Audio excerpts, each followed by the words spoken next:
Welcome to Carting Truth Podcast, a father-daughter duo focusing on sharing revelations through conversations with the Lord. Let's get started with today's episode. Welcome to Carting Truth Podcast. I'm Lindsay here with my dad, Shane, and today's episode is going to be on the Antichrist. Now, we've done a couple of episodes already in the past on the Antichrist, and I will link those to the end of this video. But today we're talking about where is he going to show up? We know he's in the bottomless pit, but when he ascends from the bottomless pit, what area or country is he going to be in? My dad said this was one of the longest revelations it took him to understand. Lindsay, this took longer to understand than anything else I've ever dealt with. It took years of study, and I'm going to shorten it for everybody so that they won't have to go through the process I did to understand it. When you're dealing with the book of Daniel, there's one key event that you have to understand about the book of Daniel, is that it is located in Babylon, and Babylon is the key to it. If you are interpreting these kings in this book, you have to realize that Babylon is the focal point of the book. That's why he moved everybody there. Babylon will be the last kingdom upon this earth. Mm-hmm. And the Antichrist will be the king of Babylon. So it's real important that we understand that, because there's a lot of interpretation out there that doesn't take that into account. And if you don't take that into account, then you will not get it right. And you won't be able to understand what we're going to talk about here today at all. So it took a long time for that to sink in, but God eventually pointed out to me, hey, guess what? Right. Everything is centered around Babylon. It is the epicenter of the book of Daniel. Wow. So once we know that fact, then when we start reading the scripture, we have to read it in the light of that fact. Then it starts making more sense. And it took a long time because I listened to a lot of other prophecy teachers on this, and it just kept not making sense. Right. But when I understood that Babylon was the epicenter of the earthquake, that's where it starts, then this really made sense. All right? Okay. So, Nebuchadnezzar has his dream in chapter 2. Yes. There is another witness to the same kings of that dream in chapter 7. You know, we always got to have two witnesses, right? That's right. So we had Nebuchadnezzar's dream as a witness, and we had chapter 7, Daniel's dream, as a witness. And those two dreams agree together, or we don't have two witnesses about this. But when you look at the countries that are mentioned, they do agree together. And then we go into chapter 8, which defines two of the countries that are mentioned in chapter 2 and chapter 7. And the reason that God keeps honing this down is he's taking us somewhere. Okay. And so this understanding has to come before you can understand what this passage we're fixing to read is talking about. All right. So Babylon is the key. It was the first kingdom named. It will be the last kingdom on earth. And this book of Daniel is revealing that to us. And in that revelation, we find out where the Antichrist will come from. This is getting crazy. All right. So the last kingdom of Nebuchadnezzar's dream has two parts in it. Okay. One is iron, and the other is clay. The iron we know to be Rome, but who's the clay? Well, I started praying about that. Who is this clay you're talking about? And then the Lord revealed to me that the clay is Ishmael. Ishmael is the clay. Okay. Abraham had two sons. Right. One was born of the flesh, yes. Ishmael, the clay. Right. And one was born of the promise. Okay. So Ishmael will mix with Rome. Ishmael has a direct link to the Muslims. That's where... Right. He was born from Hagar, which was an Egyptian, which is the sign of the world. Remember, Abraham went to bed with the world and had Ishmael. Right. After Sarah provoked him to, right? Okay, yes. So there's a fight between the seeds, the seed of Isaac and the seed of Ishmael. Ooh, this is, wow. So that component of Ishmael is now going to merge into the metal of Rome. All right. And guess what? It's happening. Right now, as we speak, the Pope is trying to join himself to the Ishmaelites, which is The Muslims. that is the mixing of the clay. That's where we're going. I have chills. This makes so much sense. Yes. And I didn't see that coming. Yeah, Rome is iron and the clay is Ishmael because he is the seed of the flesh. Everything about the end time is contained in the Bible, and you have to look for the evidence of it. And that is the evidence that the Lord pointed out to me is that Ishmael is the clay and that Rome was the iron. So the Roman Catholics and the Muslims are starting to mix. And it's happening. It's happening right now. I think like on our one of our last episodes you talked about Yes. that this is happening. Yes. He's trying to say that the Messiah or God is the same. He has said that Allah and Yahweh is the same person. They're the same God. And he's saying it's just a translation of languages that makes the difference. That's what's confusing us. And that is nothing farther than the truth. And who's the author of confusion? Who's behind this? Yes. And that is what Babylon means. It means to have confusion by mixing. That's the whole story of Babylon. They confused their languages so they couldn't communicate. So the Catholic Church, headed up by the Pope, spiritually is the daughter of Babylon. And the Ishmaelites live in this area of Babylon, the land of the Chaldeans. And those two are going to mix. And it tells us that where the Antichrist will appear, and he will appear in the area where the clay is inhabiting now. Wow. It's there. So let's go over and look at that passage. Okay.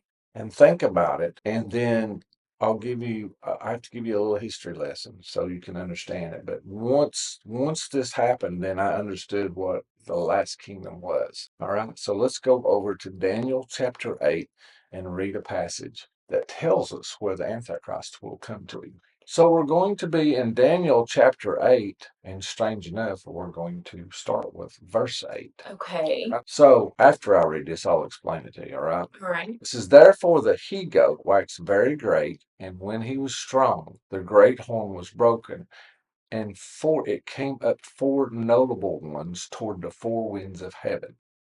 And out of one of them came forth a little horn, which waxed exceedingly great toward the south, toward the east, and toward the pleasant land. And it waxed great even to the host of heaven. And it cast down some of the host and of the stars to the ground and stamped upon them. The first thing we have to understand is that this he-goat of the notable horn was Alexander the Great. Alexander the Great was the brass kingdom. Okay. He was the third kingdom in Nebuchadnezzar's dream. He was the third kingdom in Daniel's dream. Daniel's dream, he was portrayed as a leopard. In Nebuchadnezzar's dream, he was portrayed as brass. Okay. He had the greatest dominion. Now you say, well, if you start looking at the map, he didn't have the greatest dominion. The dominion that he had was the Greek dominion, and Greek culture is everywhere, even in America. It is democracy. Okay. So it has one of the greatest dominions that there is. So this he-goat got, if you go back up in the prior part of the chapter, got into a fight with a ram. The ram represented Cyrus's kingdom. Okay. And the he-goat represented Alexander the Great.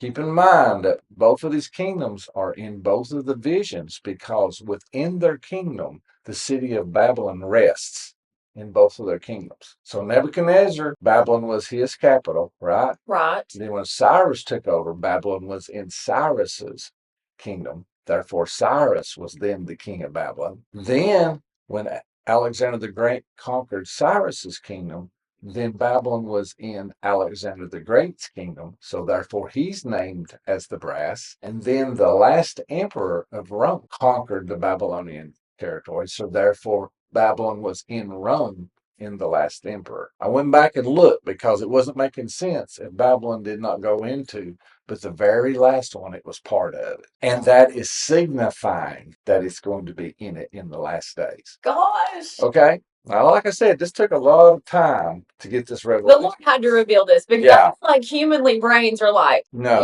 it's the connection. All right. mhm. So whenever Alexander the Great's kingdom broke up, it broke up into four notable horns. A horn means a kingdom. Okay. It means the power of a kingdom. Okay. All right. Whenever you get into chapter 10 and 11 and you read it, it starts tracking two of those horns. All right. It doesn't track the other two. It tracks the king of the north, which was Syria, which was Seleucus's empire. Okay. And it tracks the south, which was Ptolemy, which was Egypt. There's our Egypt connection again. Yes. All right. So why does it only track those two? Well, the reason it tracks the northern kingdom is because Babylon is in the kingdom. The reason it tracks the southern is because Egypt is the sign of the world. So that's why it tracks just those two kingdoms. So of all four of those kingdoms, which one would it have to be if the pattern is it was in Nebuchadnezzar's kingdom, it was in Cyrus's kingdom, it was in Alexander the Great's kingdom, and it was in Rome's kingdom? What would the pattern have to be? Babylon would have to be inside the kingdom. And which one was it in? It was in Seleucus. Where is Seleucus now? Right? In Iran. Yeah. Who controls Iraq and Iran? Muslims. Oh my gosh. So the Muslims had a character called the Mahdi. Yes. We've talked about the Mahdi before, or the And Mahdi. Mahdi. Yeah. And he comes out of a well. You remember, if you go back some years ago, Iran's president was saying the Mahdi, Yeah. is going to be coming out of the whale, and that whale is in Iran. How convenient that a beast from the bottomless pit, which is in the core of the earth, would have an outlet to come out of, and a tradition that he would come out of Iran. Wow.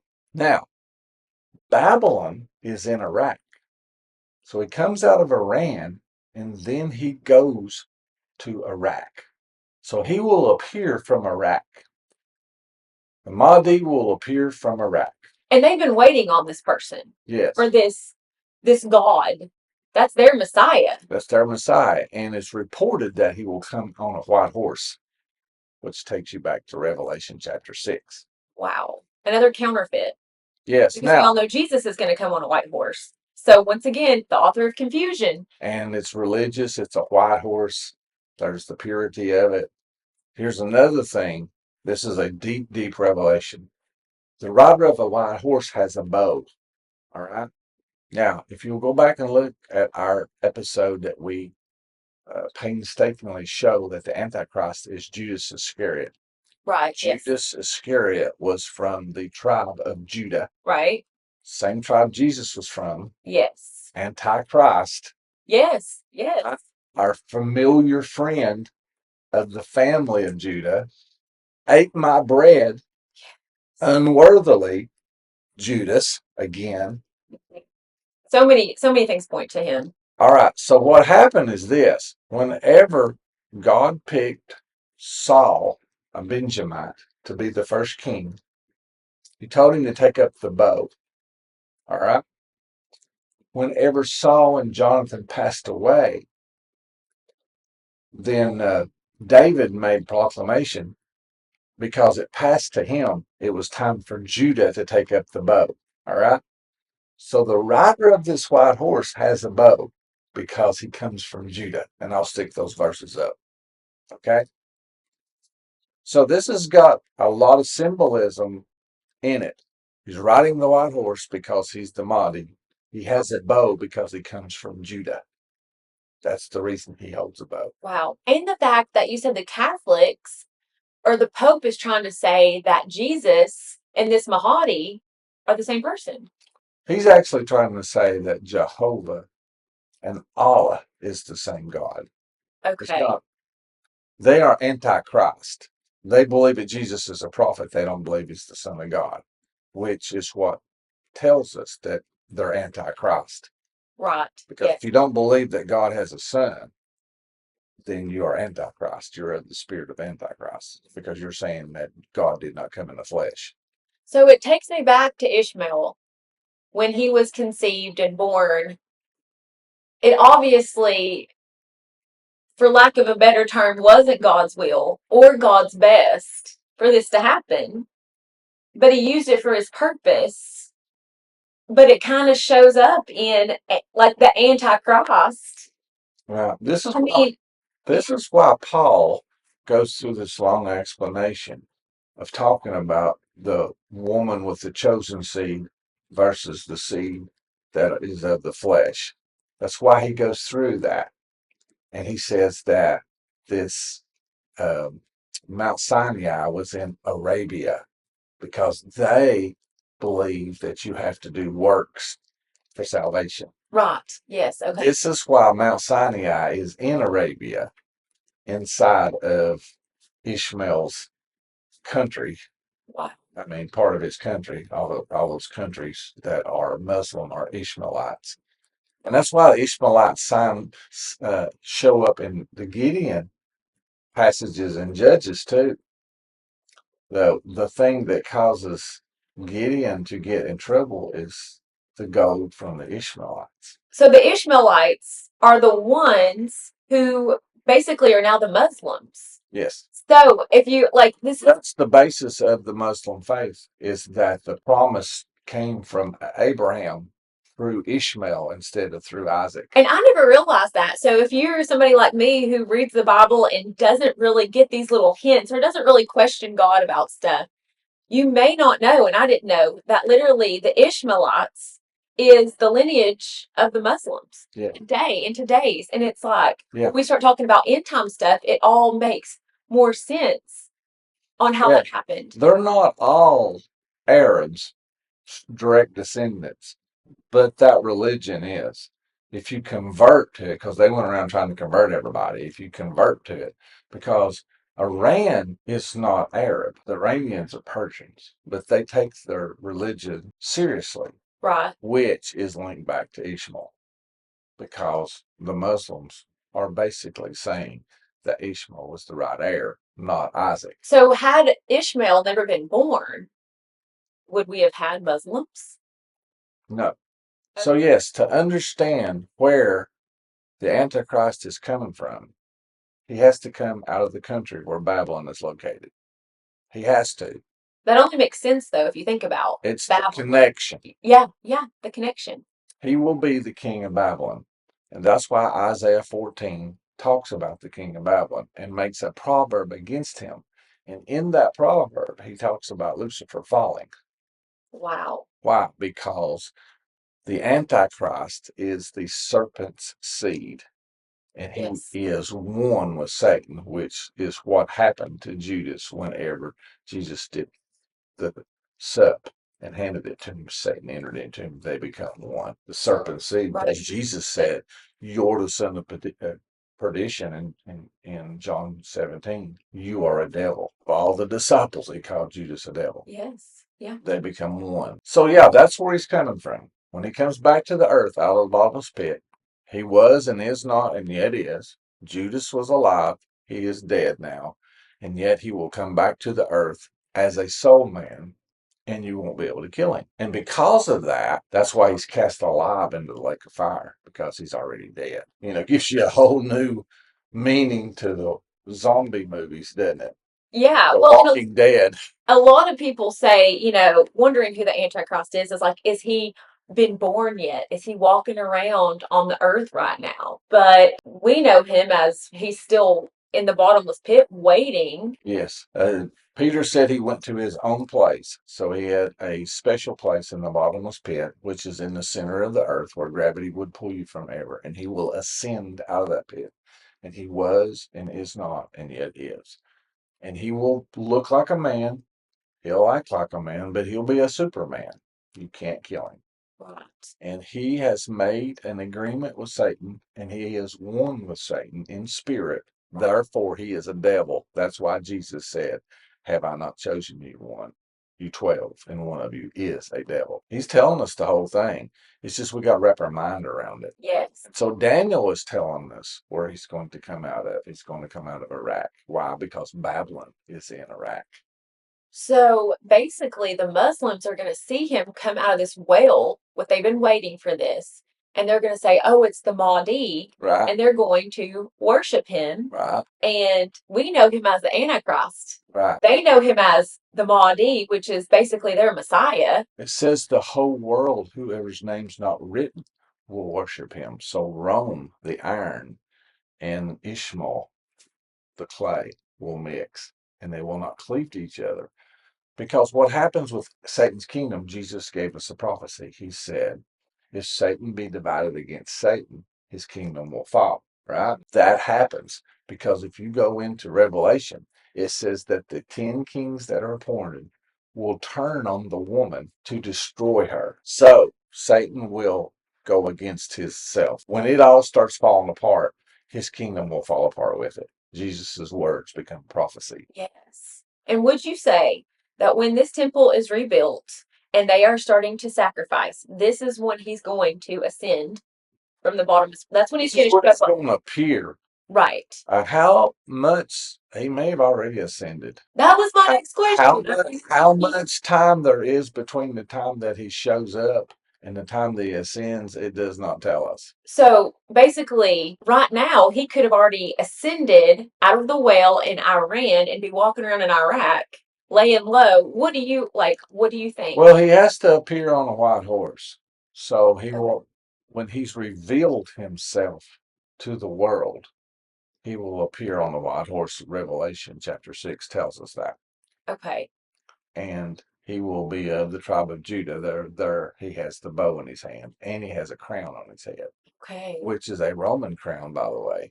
Oh, it just keeps on going. Yes. The clay and the iron are going to mix as Babylon. Wow. And inside of that mixture will be the 10 kings.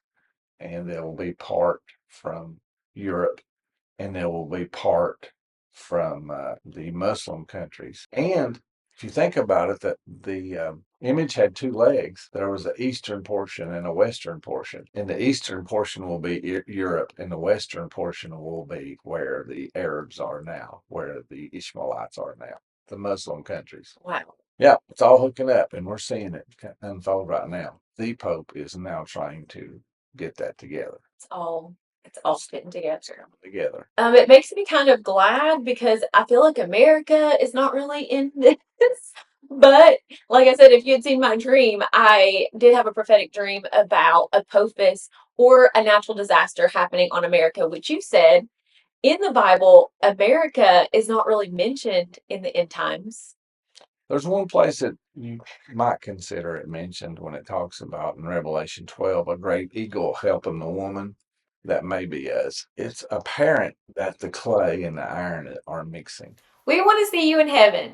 It's a simple prayer. Just say, Lord, please come into my heart, forgive me for my sins, wash me in your blood, and you will live with him forever. If you are enjoying the content and would like to support our ministry, you can do so through Venmo or PayPal.